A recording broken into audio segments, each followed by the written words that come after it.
Good morning class. आज मैं आपको हिस्ट्री के लेसन 3 यानी अध्याय 3 आरंभिक नगर के बारे में पढ़ाने जा रही हूँ। तो आइए पढ़ते हैं। हड़प्पा की कहानी क्या है? अक्सर पुरानी इमारत अपनी कहानी बताती हैं। अक्सर जो पुरानी इमारतें होती हैं वो कुछ ना कुछ आपको कहानियाँ बताती हैं।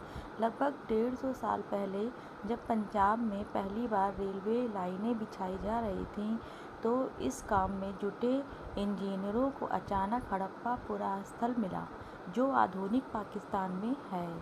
कहाँ है? आधुनिक पाकिस्तान में है। उन्होंने सोचा कि यह ऐसा खंडहर है जहाँ से अच्छी ईंटें मिलेंगी। यह सोचकर वे हड़प्पा के खंडहरों में हजारों ईंटें उखाड़ ले गए जिन्हें उन्होंने रेलवे लाइनें बिछाई जिनसे उन्होंने क्या किया? रेलवे लाइनें बिछाई। इससे कई इमारतें पूरी तरह क्या हो गई? नष्ट हो गई।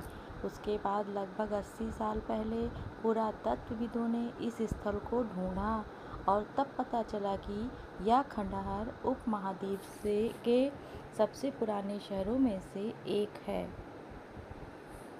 ठीक है, तब पता चलता है क्या? यह खंडहर उपमहाद्वीप के सबसे पुराने शहरों में से है। ठीक है, क्योंकि इस नगर की खोज सबसे पहले हुई थी इसलिए बाद में हम मिलने वाले इस तरह के सभी पुरा स्थलों में जो इमारतें और चीज़ें मिली उसे हड़प्पा सभ्यता की इमारतें कहा गया। इन शहरों का निर्माण लगभग 4700 साल पहले हुआ। हाँ, तो क्या था?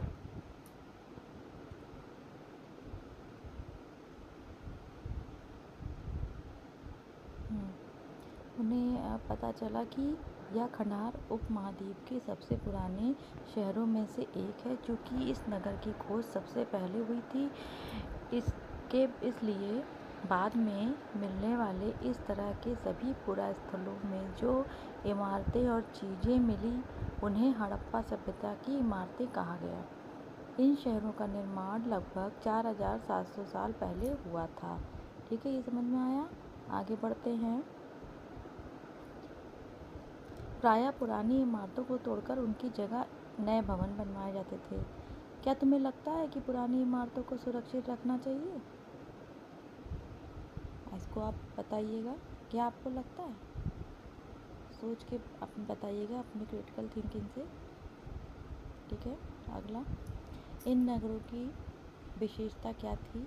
इन नगरों में से कई को 2 या उससे ज़्यादा हिस्सों में विभाजित किया गया था। प्रायः पश्चिम भाग छोटा था लेकिन ऊंचाई पर बना था और पूर्वी हिस्सा बड़ा था लेकिन यह निचले इलाके में था। ऊंचाई वाला भाग को पुरातत्वविदों ने नगर दुर्ग कहा है और निचले हिस्से को निचला नगर कहा है। दोनों हिस्सों की 4 दीवारियाँ पक्की ईंटों से बनाई जाती थीं। उनकी ईंटों इतनी पक्की थीं कि हजारों सालों बाद आज तक की दीवारें खड़ी रही। दीवार बनाने के लिए ईंटों की चिनाई इस तरह करते थे जिससे कि दीवारें खूब मजबूत रहें। ठीक है, समझ में आया आपको? कुछ नगरों में नगर दुर्ग में कुछ खास इमारतें बनाई गई थीं। मिसाल के तौर पर मोहनजोदड़ो में खास तालाब बनाया गया था जिसे पुरातत्वविदों ने महान स्नानगृह कहा है। इस तालाब को बनाने में ईंट और प्लास्टर का इस्तेमाल किया गया था। इसमें पानी का रिसाव रोकने के लिए प्लास्टर के ऊपर चारकोल की परत लगाई गई थी। इस सरोवर में 2 तरफ से उतरने के लिए सीढ़ियाँ बनवाई गई थीं और चारों ओर कमरे बनवाए गए थे। इसमें भरने के लिए पानी कुएं से निकाला जाता था। उपयोग के बाद इसे खाली कर दिया जाता था। शायद यहाँ विशिष्ट नागरिक विशेष अवसरों पर स्नान किया करते थे। कालीबंगा और लोथल जैसे अन्य नगरों में अग्निकुंड मिले जहाँ संभवतः यज्ञ किए जाते होंगे। मतलब हड़प्पा, मोहनजोदड़ो और लोथल जैसे कुछ नगरों में बड़े बड़े भंडार गृह मिले। ठीक, ये क्या लिखा है? ये नगर आधुनिक पाकिस्तान के पंजाब और सिंध प्रांतों, भारत के गुजरात, राजस्थान, हरियाणा और पंजाब प्रांतों में मिले हैं। इन सभी स्थलों से पुरातत्वविदों को अनोखी वस्तुएं मिली, जैसे मिट्टी के लाल बर्तन जिन पर काले रंग के चित्र बने थे, पत्थर के बाट, मोहरे, मनके, तांबे के उपकरण और पत्थर के लंबे ब्लेड आदि। ठीक, ये सारी चीज़ें मिली। ये देखिए स्नान का, ये महान स्नान घाट है। ठीक, ये क्या है? हड़प्पा के नगरों में ईंटों की चिनाई कराई गई थी। ये देखिए ऐसे चिनाई कराई गई थी। ठीक है, ये स्नान गृह है। आगे देखिए, गृह नहीं बोलते इसको, गार बोलते हैं, स्नान गार। भवन, नाले और सड़कें। इन नगरों के घर आमतौर पर 1 या 2 मंजिले होते थे। घर के आंगन के चारों ओर कमरे बनाए जाते थे। अधिकांश घरों में एक स्नान गृह होता ही था और कुछ घरों में कुएं भी थे। कई नगरों में ढके हुए नाले थे। इन्हें सावधानी से सीधी लाइन में बनाया जाता था। हर नाली में हल्की ढलान होती थी ताकि पानी आसानी से बह सके। अक्सर घरों की नालियों को सड़कों की नालियों से जोड़ दिया जाता था, जो बाद में बड़े नाले में मिल जाती थी। नालों के ढके होने के कारण इनमें जगह जगह पर मेन होल बनवाए जाते थे, जिनके जरिए इनकी देखभाल और सफाई की जा सके। घर, नाले और सड़कों का निर्माण योजनाबद्ध तरीके से एक साथ ही किया जाता था। यहाँ पर वर्णित घरों और पिछले अध्याय में वर्णित घरों में तुम्हें क्या अंतर दिखाई देता है, ये बताइएगा ज़रा। कोई 2 अंतर बताइएगा इसमें से। ठीक है, आप उसको सोच के बताइएगा। कमेंट में मुझे इसका आंसर ज़रूर दीजिएगा। ठीक, अगला क्या है? नागरीय जीवन। हड़प्पा के नगरों में बड़ी हलचल रहा करती थी। यहाँ पर ऐसे लोग रहते होंगे जो नगर की खास इमारतें बनाने की योजना में जुटे रहते थे। ये संभवतः यहाँ के शासक थे। यह भी संभव है कि ये शासक लोगों को भेजकर दूर दूर से धातु, बहुमूल्य पत्थर और अन्य उपयोगी चीज़ें मंगवाते थे। शायद शासक लोग खूबसूरत मानकों तथा सोने चांदी से बने आभूषणों जैसी कीमती चीज़ों को अपने पास रखते होंगे। इन नगरों में पीलिक भी होते थे, ये जो मोहरों पर तो लिखते ही थे और शायद अन्य चीज़ों पर भी लिखते थे जो बच नहीं पाई हैं। इसके अलावा नगरों में शिल्पकार स्त्री पुरुष भी रहते थे, अब जो अपने घरों या किसी अन्य उद्योग स्थल पर जगह जगह की चीज़ें बनाते होंगे। लोग लंबी यात्राएं भी करते थे और वहाँ से उपयोगी वस्तुएं भी लाते थे और साथ ही लाते थे सुदूर देशों की किस्से कहानियाँ। मिट्टी से बने कई खिलौने भी मिले हैं जिनसे बच्चे क्या करते थे? खेलते होंगे। अब बताइए, नगर में रहने वाले लोगों की सूची बनाइए। ठीक, ये भी मुझे कमेंट में आप बना के बताइएगा। कमेंट में मुझे इसका आंसर चाहिए। क्या इनमें से कुछ ऐसे लोग हैं जो मेहरगढ़ और जैसे गांव में रहते थे? आप कौन कौन रहता था, ज़रा मुझे कमेंट में भेजिएगा इसका। ये देखिए, ये खिलौने हैं। ठीक, क्या है? सबसे ऊपर मोहनजोदड़ो, एक सड़क और उसमें बनाया नाला। ये देखिए सड़क है, उसमें बनाया नाला। पर कुएं, मतलब एक के ऊपर एक कुआं है। बाईं ओर नीचे हड़प्पा की मोहर है, ये हड़प्पा की मोहर है। ठीक, ये मोहर दिख रही है। ठीक, और इस मोहर के ऊपर एक चिन्ह खास लिपि में है। ये देखिए, आपको दिख रहे हैं चिन्ह? ठीक, महाद्वीप में पाए गए लेखन का यह प्राचीनतम उदाहरण है। विद्वानों ने इसे पढ़ने की कोशिश की, लेकिन अभी तक यह पता नहीं चल पाया कि यह इसका क्या अर्थ है। इसका अर्थ अभी तक कोई नहीं जान पाया कि क्या लिखा हुआ है। ठीक, दाईं ओर नीचे पक्की मिट्टी के खिलौने हैं। ये क्या है? ये पक्की मिट्टी के खिलौने हैं। ठीक है, अगला क्या है? नगर और नए शिल्प। आओ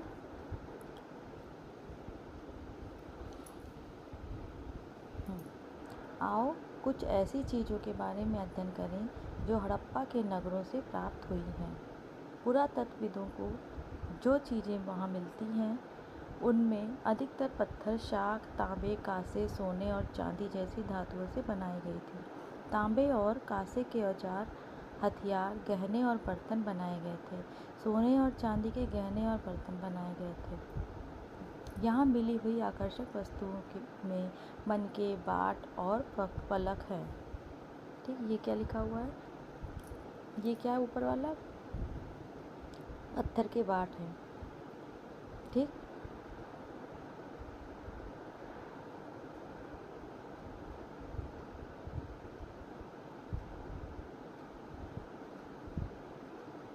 इनको तौलने के लिए यूज़ किया जाता था पहले के समय में। और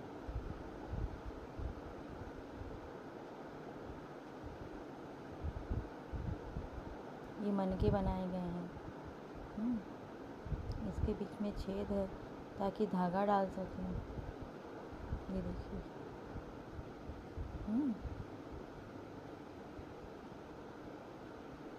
धागा डालकर माले बनाए जा सकें इससे। ठीक है, और ये पत्थर के फलक हैं, धारदार। ये भी पत्थर के ही बनाए गए हैं। ठीक है, ये कढ़ाई वाले वस्त्र इन्होंने पहना हुआ, मूर्ति में कढ़ाई वाले वस्त्र हैं। मोहनजोदड़ो की मूर्ति पे बनाए गए हैं।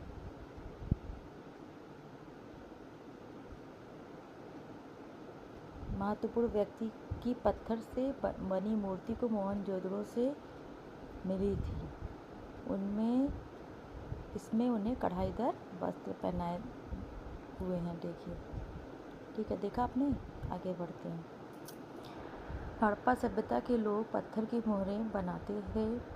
इन आयताकार मोहरों का सामान्यतः जानवरों के चित्र मिलते हैं। हड़प्पा सभ्यता के लोग काले रंग से डिज़ाइन किए हुए खूबसूरत लाल मिट्टी के बर्तन बनाते थे। ठीक, बताइए, पिछले अध्याय में आपने जिन गांवों के बारे में पढ़ा, क्या वहाँ की धातु का उपयोग होता था? पहला क्वेश्चन ये, और दूसरा क्वेश्चन है, वे पत्थर की बाट बनाते थे? आप इसको मुझे कमेंट में ज़रूर बताइएगा। ठीक है, संभवतः 7000 पहले मेहरगढ़ में कपास की खेती होती थी। मोहनजोदड़ो से कपड़े के टुकड़े के अवशेष, चांदी के एक फूलदान के ढक्कन तथा कुछ अन्य तांबे की वस्तुओं से चिपके हुए मिले हैं। मतलब पक्की मिट्टी तथा फेयंस से बनी टकलियाँ सूत कताई का संकेत देती हैं। ठीक है, अगला क्या है? इनमें से अधिकांश वस्तुओं का निर्माण विशेषज्ञों ने किया था। विशेषज्ञ कहते हैं, जो किसी खास चीज़ को बनाने के लिए खास प्रशिक्षण लेता है, उसे पत्थर तराशना, मनके चमकाना या फिर मोहरों पर पच्चीकारी करना आदि। पृष्ठ संख्या 26 पर चित्र में देखिए, मूर्ति का चेहरा कितने आकर्षक ढंग से बनाया गया है और दाढ़ी कितनी अच्छी तरह से दिखाई गई है। देखिए, ये दाढ़ी देखिए कितनी अच्छी तरीके से दिखाई गई है। यह किसी विशेषज्ञ मूर्तिकार का ही काम हो सकता है। हर व्यक्ति विशेषज्ञ नहीं हो सकता था। इनमें हमें यह पता नहीं है कि क्या सिर्फ पुरुष ही ऐसे कामों में प्रशिक्षण हासिल करते थे या फिर केवल महिलाएं ही। शायद कुछ महिलाएं और पुरुष दोनों ही इस काम में दक्ष थे। ठीक, ये क्या है फ्रेंड्स, क्या चीज़ है? पत्थर और शाख प्रकृति तौर पर पाए जाते हैं, लेकिन फ्रेंड्स को कृत्रिम रूप से तैयार किया जाता है। बालू तथा स्फटिक पत्थरों से के चूर्ण को गोंद में मिलाकर उनसे वस्तुएं बनाई जाती थीं। उसके बाद उन वस्तुओं पर चिकनी परत चढ़ाई जाती थी। यह चिकनी परत के रंग प्रायः नीले या हल्के समुद्री हरे होते थे। फ्रेंड्स के मन के चूड़ियाँ, बाले और छोटे बर्तन बनाए जाते थे उससे, फ्रेंड्स के मनके से देखिए बनी हुई है। ठीक, अब क्या है, कच्चे माल की खोज कैसे हुई थी? चलिए देखिए, इसको भी देख लेते हैं। कच्चा माल उन पदार्थों को कहते हैं जो या तो प्राकृतिक रूप में मिलते हैं या फिर किसान या पशुपालक उनका उत्पादन करते हैं, जैसे लकड़ी या धातु के अयस्क प्राकृतिक रूप से उपलब्ध कच्चे माल हैं। इनसे फिर कई तरह की चीज़ें बनाई जाती हैं। मिसाल के तौर पर किसानों द्वारा पैदा किए गए कपास जो कच्चा माल का होता है, इसे कच्चा माल कहा जाता है, जिससे बाद में कताई बुनाई करके कपड़ा तैयार किया जाता है। हड़प्पा के लोगों को कई चीज़ें वहीं मिली थीं, लेकिन तांबा, लोहा, सोना, चांदी, बहुमूल्य पत्थरों जैसे पदार्थों वे दूर दूर से आयात करते थे। क्या करते थे? दूर दूर से आयात करते थे, मतलब बाहर से कहीं से लेकर आते थे, दूसरे शहर से। हड़प्पा के लोग तांबे का आयात संभवतः आज के राजस्थान से करते थे। यहाँ तक कि पश्चिम एशियाई देश ओमान से भी तांबे का आयात किया जाता था। कांसा बनाने के लिए तांबे के साथ मिलाई जाने वाली धातु टीन या आयात आधुनिक ईरान और अफ़गानिस्तान से किया जाता था।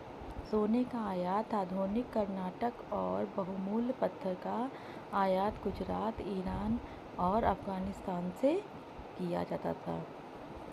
ठीक, ये क्या चीज़ें हैं? चीज़ों को एक जगह से दूसरी जगह कैसे ले जाया जाता था, इन चीज़ों को देखो। एक खिलौना है और दूसरी एक मोहर है। ये मोहर है, ये खिलौना है। ठीक है, क्या तुम बता सकते हो कि हड़प्पा के लोग यातायात के लिए किन साधनों का उपयोग करते थे? पिछले अध्याय में क्या तुमको पहिए वाले वाहनों की जानकारी दी गई थी? कमेंट में बताइए। पहिए वाले वाहनों की जानकारी दी गई थी आपको पिछले अध्याय में? अगर हाँ तो लिखिए, अगर ना तो लिखिए। ठीक है, मुझे कमेंट में ज़रूर बताइए। बच्चों का खिलौना हल। आज हल चलाने वाले ज़्यादातर किसान पुरुष होते हैं। हमें ज्ञात नहीं है कि क्या हड़प्पा में भी यही प्रथा थी। ये क्या है? हल है ये। अगला देखते हैं, नगरों में रहने वाले के लिए भोजन। लोग नगरों के अलावा गाँव में भी रहते थे। वे अनाज उगाते थे और जानवर पालते थे। किसान और चरवाहे भी शहरों में रहने वाले शासकों, लेखकों और दस्तकारों को खाने के सामान देते थे। पौधे के अवशेषों से पता चलता है कि हड़प्पा के लोग गेहूँ, जौ, दालें, मटर, धान, तिल और सरसों उगाते थे। ज़मीन की जुताई के लिए हल का प्रयोग एक नई बात थी। हड़प्पा काल के हल तो नहीं बच पाए हैं, लेकिन वे प्रायः लकड़ी के बनाए जाते थे। लेकिन सिंचाई के लिए लोगों ने कुछ तरीके अपनाए होंगे। संभवतः पानी का संचय किया जाता होगा और ज़रूरत पड़ने पर उसे फसलों की सिंचाई की जाती थी उससे। ठीक, हड़प्पा के लोग गाय, भैंस, भेड़ और बकरियां पालते थे।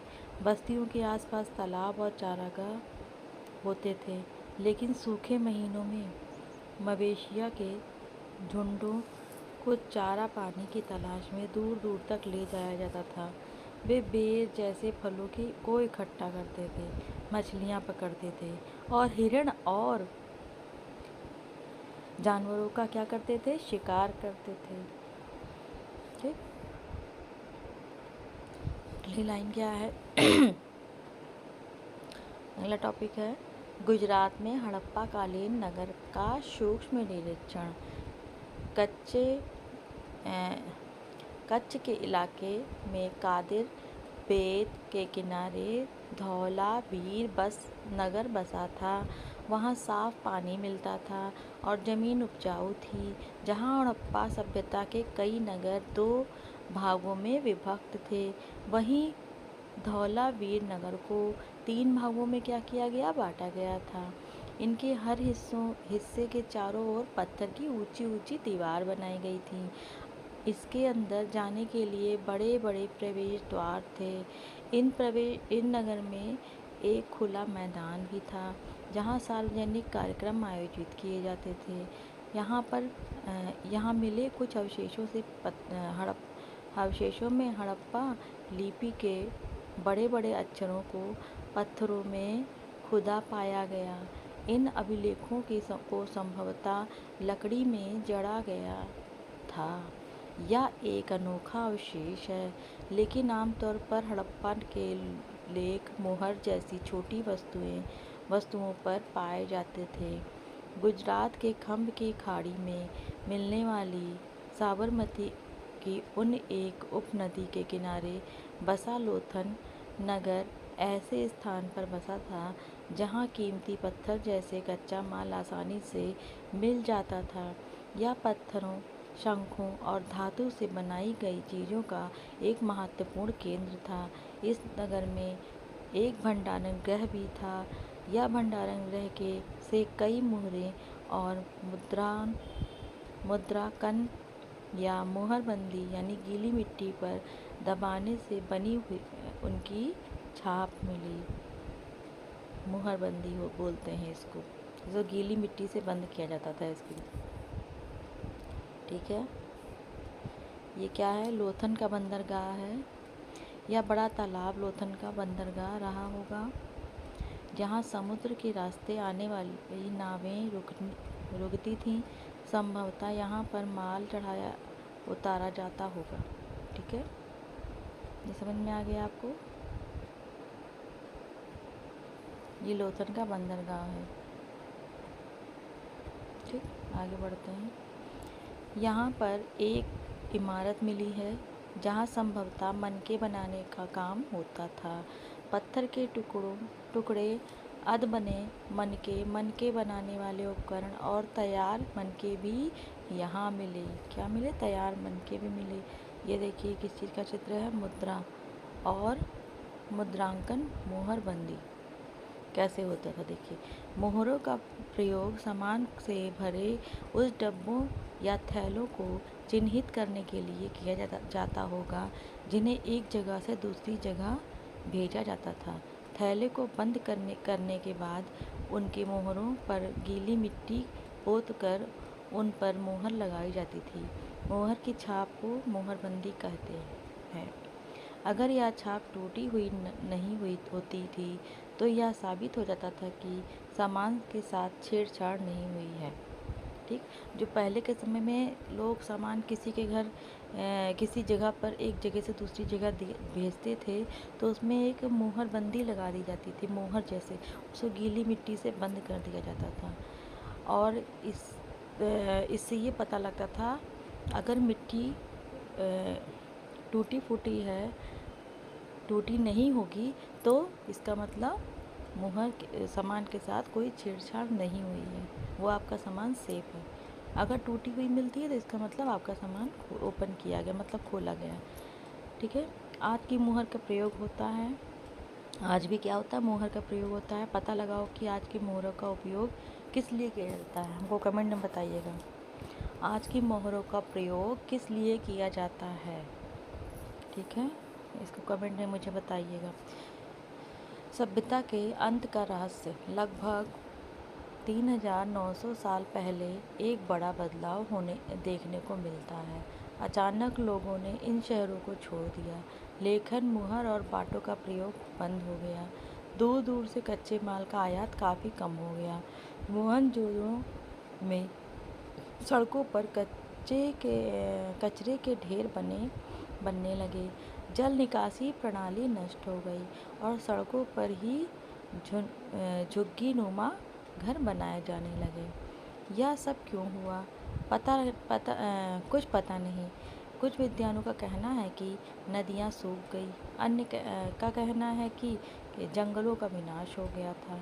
इसका कारण ये हो सकता था कि ईंटें पकाने के लिए ईंधन की ज़रूरत पड़ती थी। इसके अलावा मवेशियों के बड़े बड़े झुंडों से चारागाह और घास वाले मैदान समाप्त हो गए होंगे।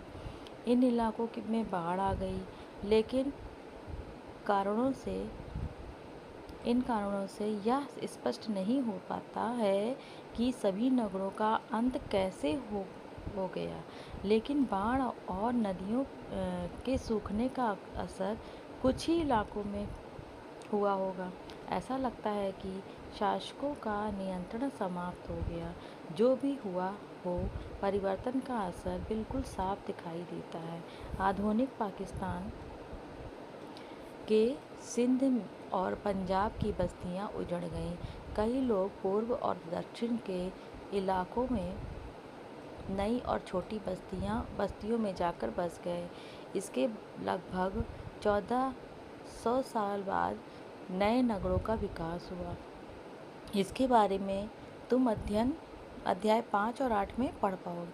मतलब हाँ, 5 और 8 लेसन में आपको इसके बारे में बताया जाएगा। ठीक है, चलिए आप हमको इस बार बताइए। कल्पना कीजिए तुम अपने माता पिता के साथ 4000 साल पहले लोथन से मोहनजोदड़ो की यात्रा कर रहे हो। यह बताओ कि तुम यात्रा करोगे, कैसे करोगे? तुम्हारे माता पिता यात्रा के लिए अपने साथ क्या ले जाएंगे और मोहनजोदड़ो में तुम क्या देखोगे? इसको आप अपने आप देखिएगा और कमेंट में मुझे थोड़ा बहुत ही बताइएगा, लेकिन बताइएगा कि क्या कल्पना कर सकते हैं आप। ठीक है। पुरातत्वविदों को कैसे ज्ञात हुआ कि हड़प्पा के दौरान कपड़े का उपयोग होता था? ठीक है, ये क्वेश्चन आंसर है। कैसे ज्ञात हुआ कि हड़प्पा के समय कपड़े का ज्ञात होता था?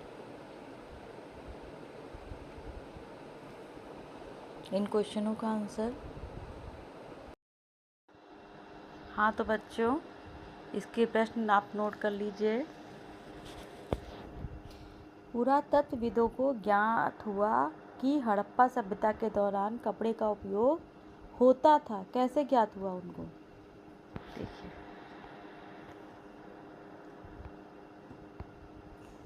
पुरातत्वविदों को ज्ञात हुआ कि हड़प्पा सभ्यता के दौरान कपड़े का उपयोग होता था। पुरातत्वविदों को हड़प्पा सभ्यता के दौरान कपड़े के उपयोग का प्रमाण कुछ मूर्तियों और मोहरों से मिला, जिसमें कपड़े पहने हुए व्यक्ति दिखाई दिए गए। इसके अलावा कुछ कपड़े के निशान भी मिट्टी के बर्तनों पर पाए गए। ठीक है, तो आप इसको नोट कर लीजिए या स्क्रीनशॉट ले लीजिए, बाद में नोट कर लीजिएगा। ओके, दूसरा क्वेश्चन। दूसरा ये मिलान है, सुमेल करना है।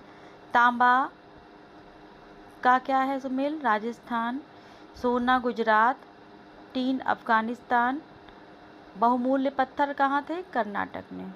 ठीक है, आप इसको भी कर लीजिएगा। अगला, हड़प्पा के लोगों के लिए धातुएं, लेखन, पहिया और हल क्यों महत्वपूर्ण थे?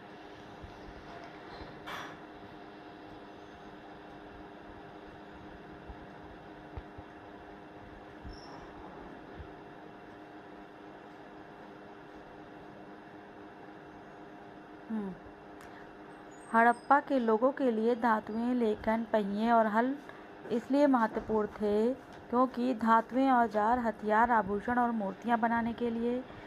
दूसरा पॉइंट है लेखन, व्यापार, संपत्ति और नियमों की जानकारी दर्ज करने के लिए।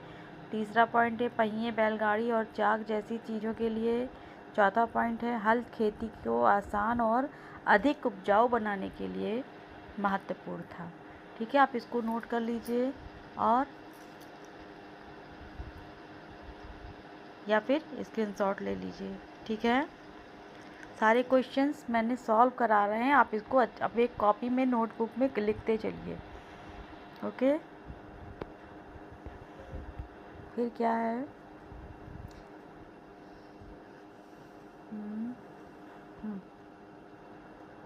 इस अध्याय में पक्की मिट्टी टेराकोटा से बने सभी खिलौने की सूची बनाइए। इनमें से कौन से खिलौने बच्चों को ज़्यादा पसंद आए होंगे? आप अंदाज़ा लगा सकते हैं कौन से खिलौने ज़्यादा पसंद आए होंगे।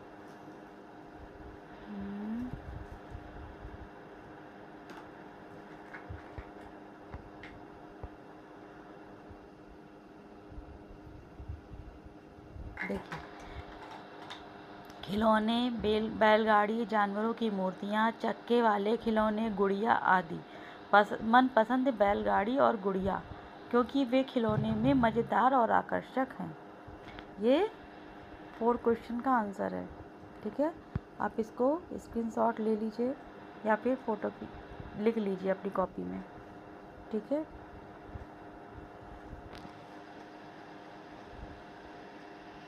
अगला क्वेश्चन क्या है? हड़प्पा के लोगों को भोजन सामग्री की सूची बनाओ। हड़प्पा के लोगों की भोजन सामग्री की सूची बनाइए। आज इसमें से तुम क्या खाते हो? निशान लगाकर बताइए। ठीक,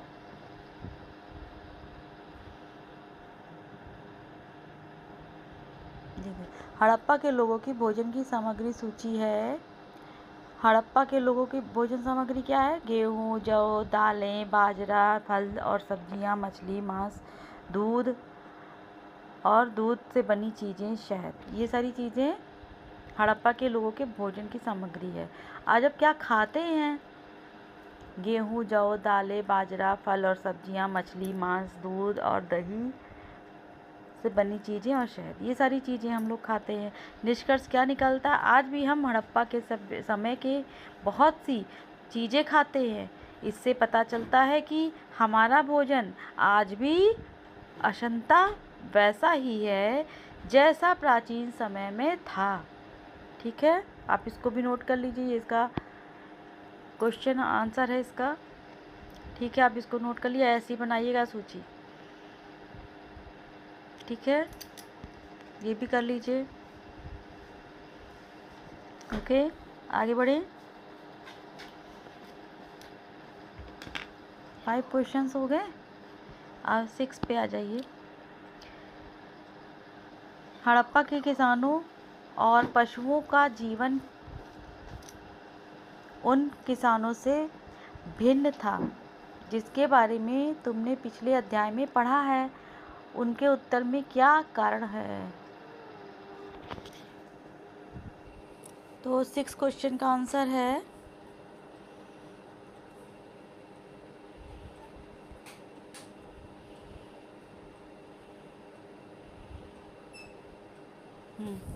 हड़प्पा के किसानों और पशुपालकों का जीवन क्या उन किसानों से भिन्न था जिनके बारे में तुमने पिछले अध्याय में पढ़ा है।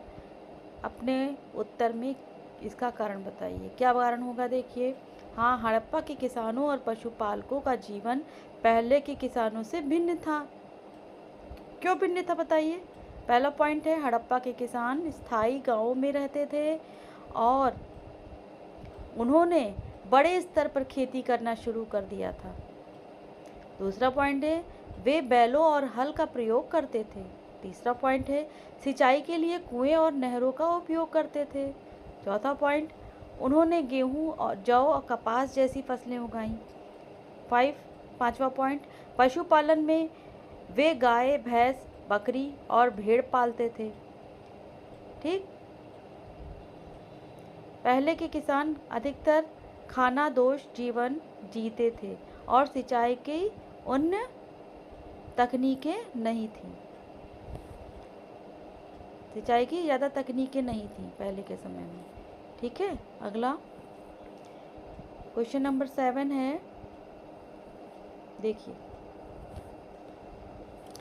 अपने शहर या गांव के 3 महत्वपूर्ण इमारतों को चुनो।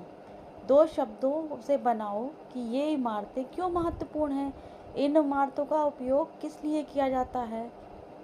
तो उदाहरण के रूप में क्या है? स्कूल, शिक्षा के लिए, अस्पताल, इलाज के लिए, मस्जिद, मंदिर और गुरुद्वारा, पूजा और धार्मिक गतिविधियों के लिए। ठीक, क्या बताया जा रहा है पहले इसको समझिए। अपने शहर या गांव की 3 महत्वपूर्ण इमारतों को चुनो। 3 महत्वपूर्ण इमारत कौन कौन सी होती है? स्कूल होता है, हॉस्पिटल होता है, मंदिर होता है। ठीक, अब ये किस लिए होता है, मतलब क्या किया जाता है वहाँ पे? स्कूल में शिक्षा के लिए, अस्पताल में इलाज के लिए और मंदिर में क्या किया जाता है? पूजा और धार्मिक गतिविधियाँ की जाती हैं। ठीक है, आप इसको भी नोट कर लीजिए। 7 क्वेश्चन आंसर ये है। 8वां क्वेश्चन, इसका आंसर है 8वें क्वेश्चन का आंसर आ गया। 8वें क्वेश्चन का आंसर ये है। देखिए, हमारे इलाके में क्या कोई पुरानी इमारत है? यह पता करो कि वह कितनी पुरानी है और उसकी देखभाल कौन करता है। उदाहरण के रूप में जैसे हम बता रहे हैं आपको, ये सब आप अपने आप से खुद करिएगा। हाँ, मेरे इलाके में एक पुराना किला या मंदिर है। यह लगभग 200 साल पुराना है। ठीक, पहला पॉइंट। इसकी देखभाल पुरानी पुरातत्व सर्वेक्षण यानी ASI या स्थानीय प्रशासन द्वारा की जाती है। आप अपने स्थानीय क्षेत्र की पुरानी इमारत का नाम और विवरण यहाँ जोड़ सकते हैं। ठीक है, आप इसी तरीके से आप अपने आसपास के कोई इमारत के बारे में पता करिए और फिर उसके बारे में लिखिए। ठीक, हमने आपको उदाहरण बता दिए, इसी तरीके से करना है। ओके, ठीक है। मेरा ये लेसन समाप्त हुआ। क्वेश्चन आंसर ही मैंने करा दिए। अब आप अपने कॉपी में नोट कर लीजिए सारे क्वेश्चंस के आंसर। ओके, फिर मैं अगला चैप्टर पढ़ाऊँगी, चैप्टर 4 हिस्ट्री के। ठीक है, अगले वीडियो में। मेरा चैनल लाइक और सब्सक्राइब करते रहिएगा प्लीज़।